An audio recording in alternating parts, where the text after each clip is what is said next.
Hey y'all, it's Bree Lynn here. Welcome to the C.O.F.A.T blog.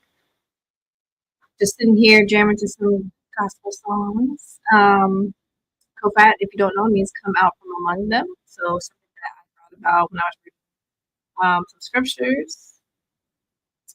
All right, so let me turn it up a little bit. How about this?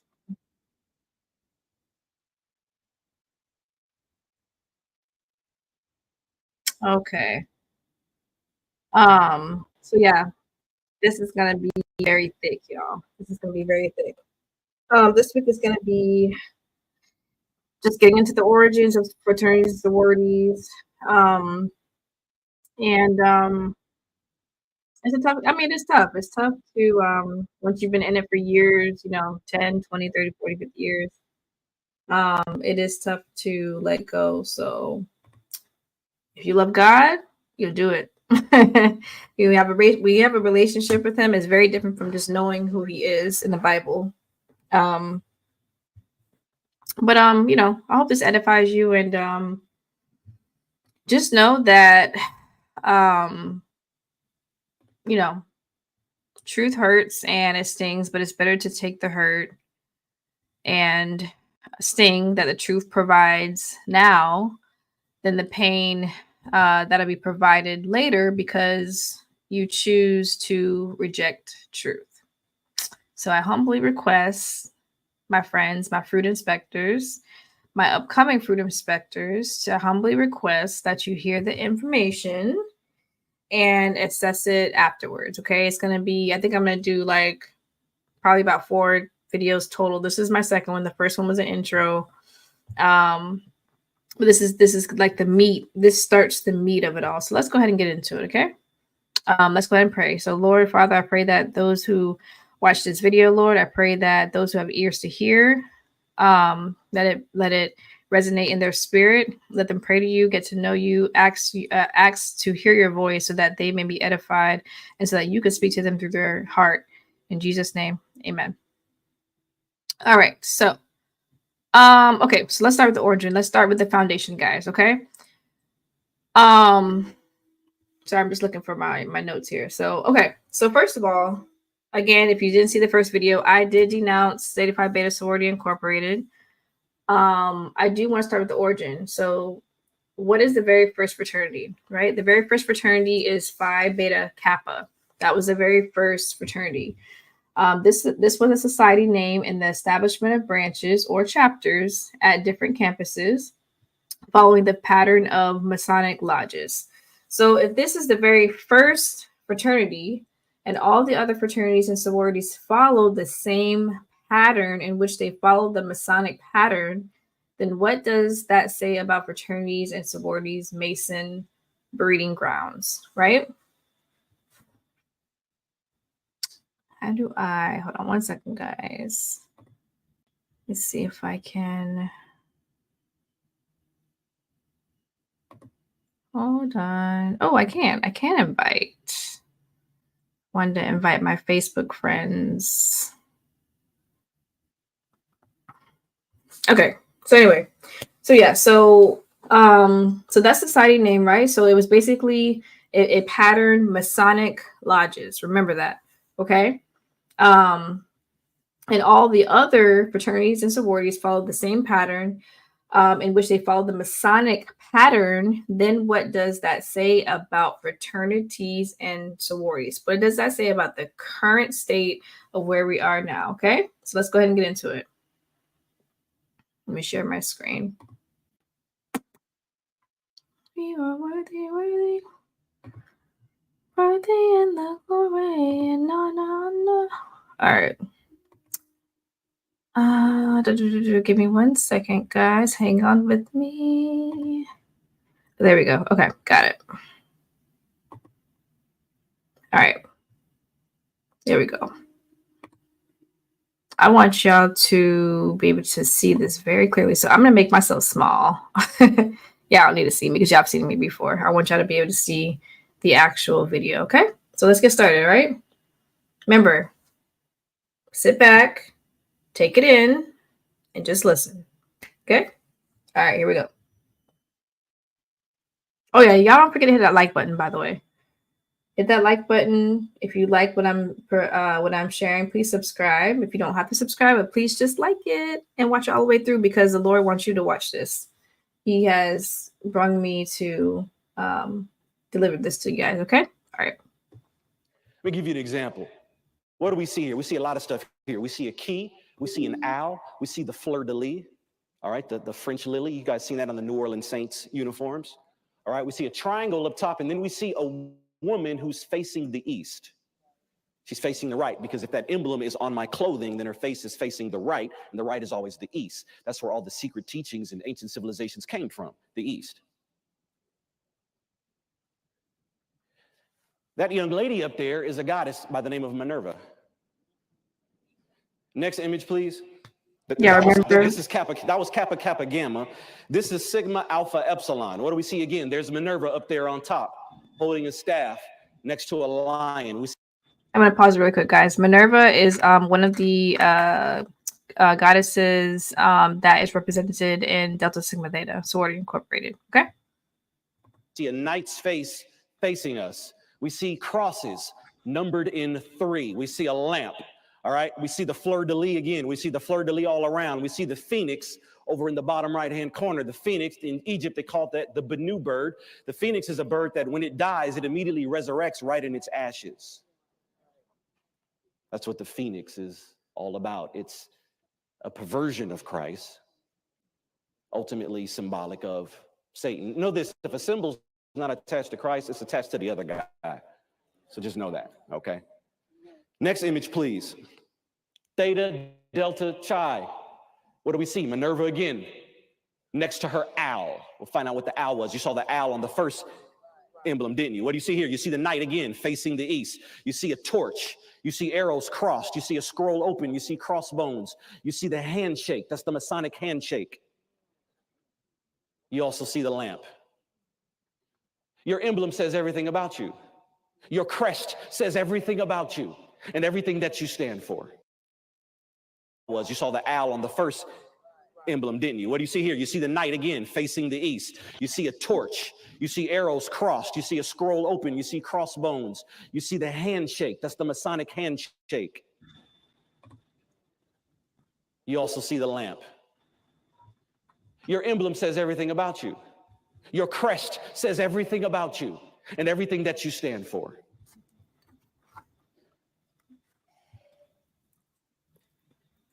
Well, you know, these Greek letter organizations in the 1700s and the 1800s still didn't include our blacks. So what were the blacks going to do about this? We're going to make our own thing, aren't we? Next image, please. What is this? What am I looking at? I'm looking at the Boule symbol, also known as Sigma Pi Phi. Now, the Boule, or Sigma Pi Phi, was not a collegiate fraternity. It was the fraternity that would influence the collegiate fraternities. In 1904, the first African-American Greek society was formed in Philadelphia by 6 colleagues. The Boule was formed to bring together a select group of educated black men and women, otherwise known as the elite. Fashioned after Yale's Skull and Bones. Anybody seen the movie The Skulls? Well, whether the movie was... All right, so again, he said, excuse me, the Boule is fashioned after the Skull and Bones. Right now, guys, if you're tuning in, we are going over the origins, and this is very, very important. It will tie it all together, and I promise you it'll be so worth it. Accurate or not, here's what is true. Skull and Bones exist on the campus of Yale, and where they meet looks like a mausoleum. And everything is secret. You know, George Bush was a Skull and Bones. And so was George Bush.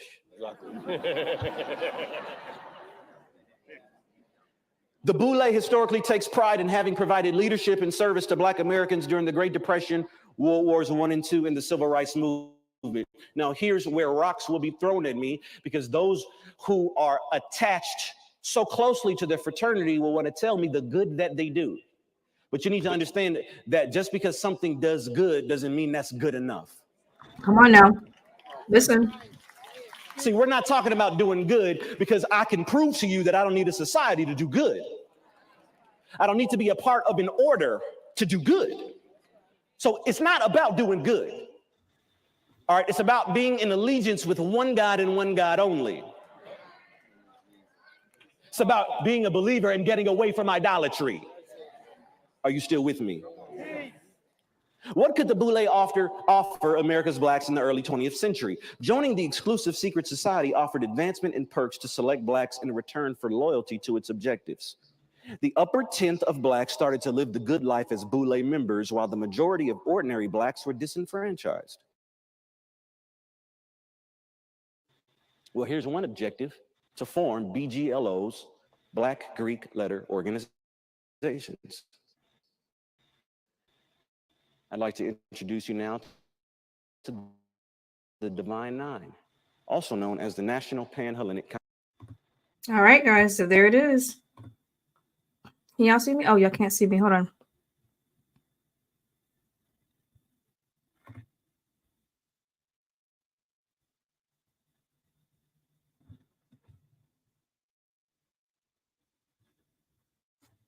Hold on 1 second, guys.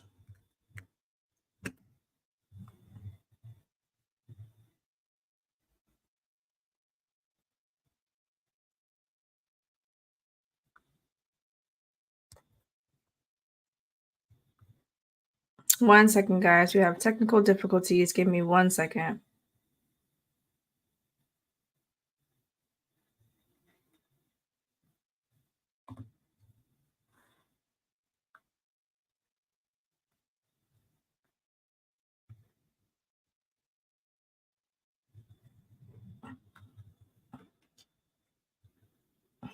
One second.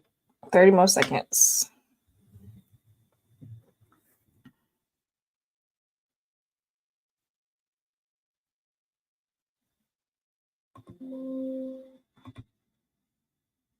All right. Well, while we're waiting, I'm just gonna while we're waiting, I'm just gonna minimize myself. So did y'all hear what he said? I'm gonna rewind just about 1 minute back a little bit. Being a believer and getting away from idolatry. Are you still with me? What could the Boule offer America's blacks in the early 20th century? Joining the exclusive secret society offered advancement and perks to select blacks in return for loyalty to its objectives. The upper tenth of blacks started to live the good life as Boule members, while the majority of ordinary blacks were disenfranchised. But what were the Boule's objectives? Well, here's one objective: to form BGLOs, Black Greek Letter Organizations. I'd like to introduce you now to the Divine Nine, also known as the National Pan-Hellenic Council. All right, y'all heard it first. Y'all heard it first. So I know y'all can't hear me right now, but I'm gonna go ahead and move from this video. And I hope you all heard what he said. If you didn't, I'm gonna sign off in about 15 minutes, and then you can go replay what he said. This is the origin to how we started the Black Greek letter organizations. It was through the very first fraternity, Phi Beta Kappa, and that was established off the branches of and following the patterns of the Masonic lodges. And so that's when all the other fraternities and sororities followed the same pattern and followed the Masonic pattern, and therefore breeded the Black Greek letter organizations. Okay, so let's go. Let's move on.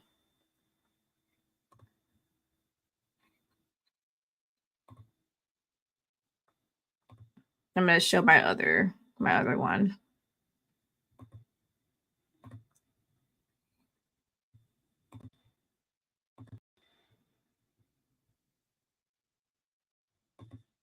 Now, the guy that formed the first black fraternity was called Minton, M-I-N-T-O-N. He also owned the first black drugstore in the United States. And he wanted to create such an organization. Now, Minton wanted to create an organization which would partake in the tenets and basis and root of Skull and Bones at Yale. Now, Skull and Bones is the white secret society. That's where you get your presidents, George Bush and his daddy, and Al John Kerry, and a lot of them come out of the Skull and Bones. Them is the brothers that lay in the caskets, and basically it's a Masonic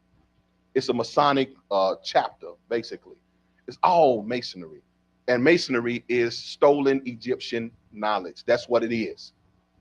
That's the reason why you see all of the Masonic symbols, the pyramids, the all-seeing eye on everything, because they got the same knowledge that the Egyptians built Egypt with, from the help of fallen spiritual beings. I ain't got time to tell you, this is what's helping them do what they're doing now.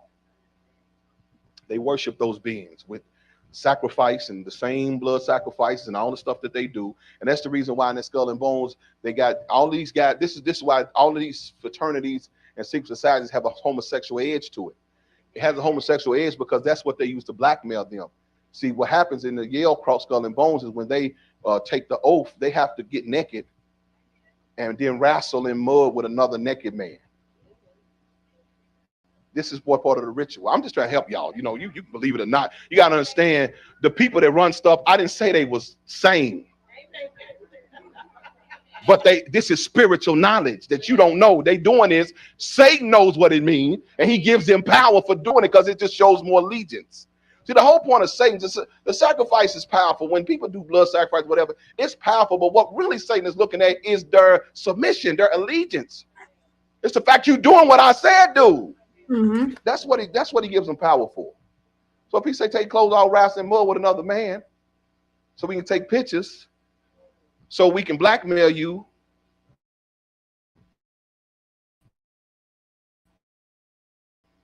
That's why, because this oath is binding oath. It's a death oath. That's why they lay in caskets, because a spirit of death on their children, because it's a death oath. Yep. I don't have time to get in all the Scottish rites and stuff like that. I just want to help you a little bit, just titillate you to go study some stuff, so you realize that how in the world is people laying in caskets, wrestling with naked men, calling themselves reverends, and you don't want to know why we can't get anything done. Then the very organizations that we thought was for us, why they never done none for us? NAACP ain't never done none for us. Why? It was founded with white money. It's part of the boule. They needed those organizations to monitor the blacks. The same way as the Urban League. They've done nothing for us. Why? Because they was there to monitor the blacks. These are the organizations that they use these high-level blacks to put them in to give them prestige and honor, and they do their secret work to keep us down. Now, you don't have to believe it. Why would they do that? Why would they do that? Well, why don't anybody want to be in power? I don't know. Now you don't, but if you run into one of them, you'll know. You'll understand. You run into one of them, you'll see. Look now. So now, who is the Skull and Bones? It's aka the Brotherhood of Death, alias the second chapter of the Illuminati, incorporated for business purposes as Russell Trust, was established in 1776 at Yale University in New Haven, Connecticut. Most politicians, black and white, are Masons. All right, so let's stop there real quick. So did you guys notate Menton? He mentioned Menton, 3140, about the 31-minute mark. I know you guys will probably, view this video later if you decide to do so. But Menton he formed the first black fraternity and owned the first black drugstore. Now the guy that formed the first black fraternity was called Menton, Minton. Okay. He also owned the first black drugstore in the United States, and he wanted to create such an organization. And Menton wanted to create an organization which would partake in the tenets and basis and root of Skull and Bones at Yale.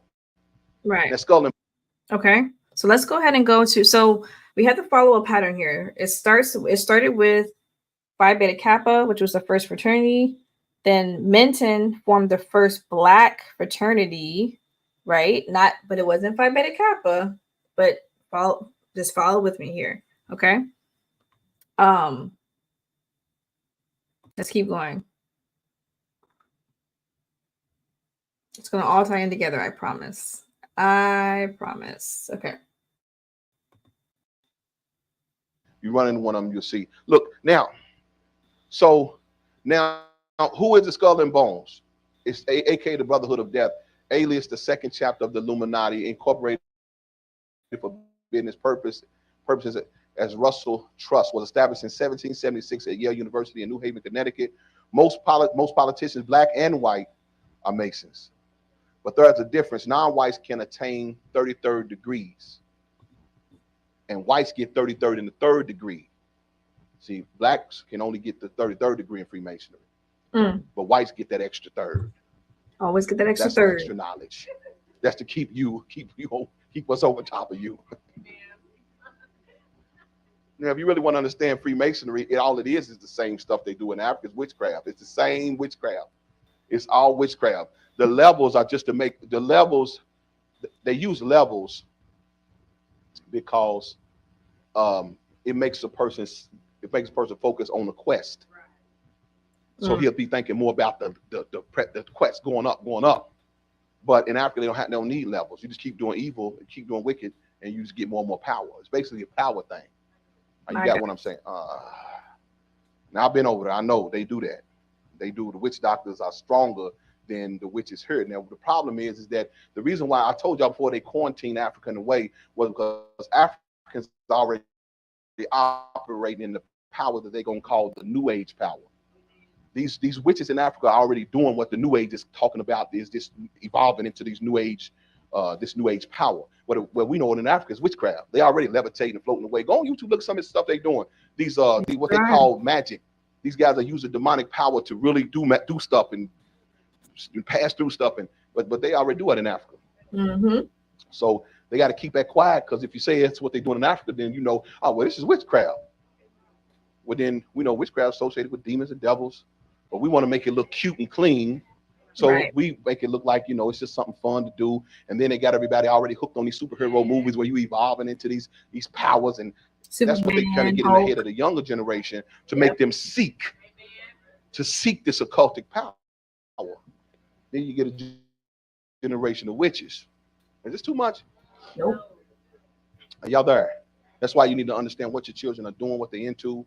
Because most of the stuff they're into, you bought it. Most of the games they got, you bought it. Most of the books that you bought it. Did y'all see on I think it was on the news where that mother bought that wand? It was a pink, looked like a wand. They called it an evil stick. So why would a mother buy the child an evil stick? But when they took the plastic off, it was a picture under there with a little girl, looked like a devil, cutting her wrist. And the mothers happened to take the thing off and see up under there that they would have put that in that little girl's hand. And that little girl would have eventually looked in her. And this shows you that thing was consecrated as evil. And the mother bought it for the child. And they know what the store owner said? He said, it says it's an evil stick. Didn't she know she was buying an evil stick? I mean, but it was pink. They made it dressed up pink, like a little pink little wand. But it had evil stick. And under there was a picture of a girl cutting her wrist. And wasn't no big uproar about that, though, you know. Now, if it was a wand and up under was some scriptures, what they trying to push the gospel on people? Uproar. It'd have been an uproar. It'd been on CNN. See, these Christians just trying to push the gospel on our children. Yeah. All right. Can we keep going? We can. Now, if Henry Minton, who was black, wanted to create a black secret society based on these beliefs and custom, what type of devil is he? In building this organization, now this is what he also says, his book says, in the building of the organization's plans, reliance was upon Greek history and tradition. The reason of this action are not difficult to discover, for it is well known that the study of Greek civilization was basically an acquaintance with Western civilization. So it means the West got their culture from the Greeks, but the Greek got its culture from the Ethiopians and the Africans. So that was so. All right, so I don't want to go too deep. I'm just trying to lay a simple foundation. Okay, so tonight, guys, is all about just starting the origins. Please go and look at Idolatry and Greek Fraternities and Sororities by Fred Price Jr. I mean, he lays it all down. I'm just trying to take snippets of his video and trying to make it as simple as I can. Also, as you see right here, The Black Gatekeepers by Stephen Darby. He goes a little bit, well, actually, he goes a lot in depth, but I don't want to confuse you. So wait to watch those until I'm finished with my series. So it can all make sense. All right.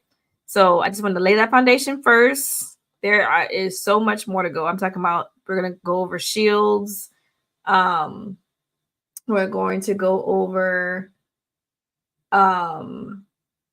everything, just everything. So stay tuned.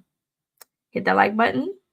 Watch all the way through. Don't just watch 2 minutes and then get bored. And no, this is, I'm telling you from what the Lord told me. The end is near. I know we've been hearing that for several years, but the end is, I mean, he's literally at the door. He's getting very tired. He's getting very tired because no one is taking the time to do the research, to do things that we get involved in. We just watch social media and we think it's okay because everybody else is doing it, but we're not really looking into what started it, or we're not looking into what we're being a part of. And he just wants everybody to get out of it. So yeah, stay tuned. I'm gonna do one tomorrow. Tomorrow it's gonna get very heavy into all the shields, each and every shield that belongs to each fraternity and sorority. We're gonna talk about each symbol that's on this shield. I mean, we're gonna literally go like this and then dive in. Okay. You guys have a good morning or good night, depending on what time you're seeing this. And I'll catch y'all Wednesday. All right. Have a good night.